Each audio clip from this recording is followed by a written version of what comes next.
एक बात और यहाँ समझ में आती है, आखिर चांद को ही हमने गुरु के रूप में क्यों चुना, सूरज को क्यों नहीं चुना? कभी आपने सोचा, विचार किया? चांद क्या है? सूरज की रोशनी का प्रतिफलन है। चांद सूरज की रोशनी का प्रतिफलन है, आप सभी जानते हैं।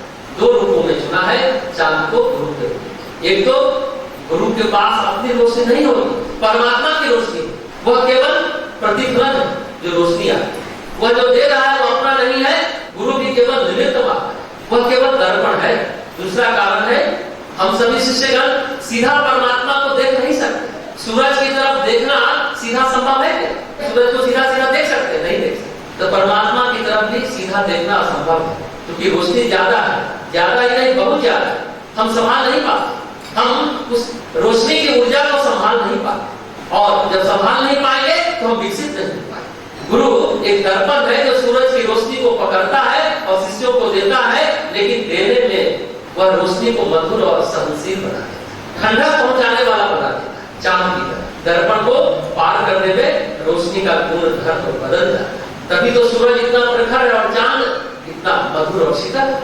इसलिए कबीर वाणी आप सभी जानते हैं, संत कबीर ने क्या कहा? ईश्वर गुरु में किसके चरण पहले स्पर्श करें? तो पहले गुरु को करे कि गुरु ने हमें ईश्वर के बारे में बताया। इसलिए सबसे पहले प्रणाम किसे करना चाहिए? गुरु को करना चाहिए। अब वो घड़ी आ गई, अब दोनों सामने खड़े हो, तो सबसे पहले कबीर ने गुरु के पैर छुए, क्योंकि गुरु के माध्यम से ही ईश्वर साक्षात्कार संभव है। गुरु तो द्वार है, लेकिन हम द्वार पर ही अटके न, उस परम तत्व की ओर बढ़े, परम चेतना को महसूस करें। गुरु पूर्णिमा एक ऐसा दिन है जब हमारे जीवन में जिनसे भी हमने जो सीखा है, उस सीखे हुए ज्ञान को अपने जीवन में उतारा है, तो उसके प्रति कृतज्ञता व्यक्त करना। जिनसे भी हमने जो भी ज्ञान प्राप्त किया, उसे जीवन में उतारा है, अपने जीवन का परिष्कार किया है, उसके प्रति कृतज्ञता व्यक्त करना ही गुरु पूर्णिमा पर्व है। गुरु पूर्णिमा एक ऐसा पर्व है जब शिष्य पूर्णता में जागृत होता है।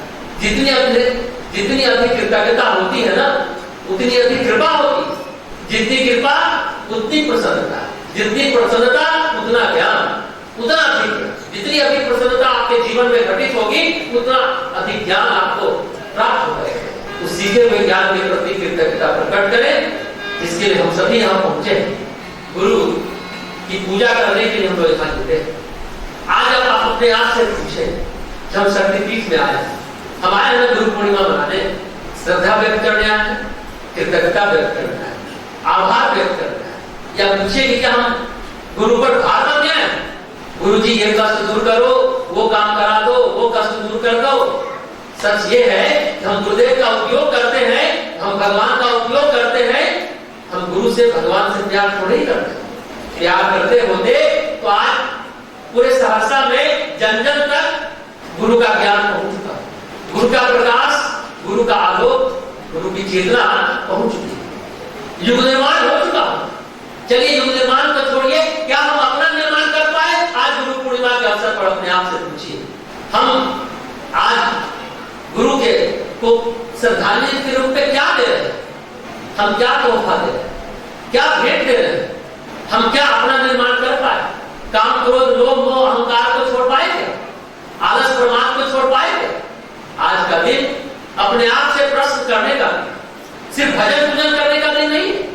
बढ़िया प्रसाद पाएंगे और चल देंगे पूजन करके, फिर वही ढाक के 3 बार। मनुष्य का जीवन आदतों के सहारे चलता है।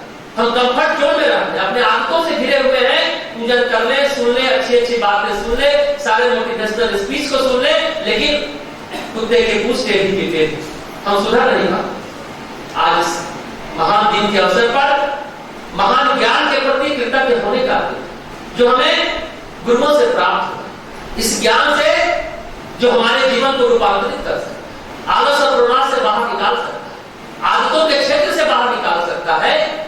आज क्या मांगे? अपने इष्ट से, अपने आराध्य से, गुरुवर से हम लोग क्या मांगे? धन से तो अंततो गत्वा प्रसन्नता नहीं खरीदी जा सकती, धन से सुविधा जुटाई जा सकती। सुविधा तो बहुत छोटी बात है।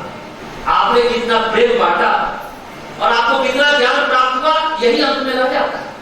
यही जीवन का निचोड़ है कि कितना प्रेम बांटा और कितना ज्ञान प्राप्त किया। ज्ञान वह नहीं जो पुस्तकों में है, वह तो जानकारी है, ज्ञान अनुभव से आता है।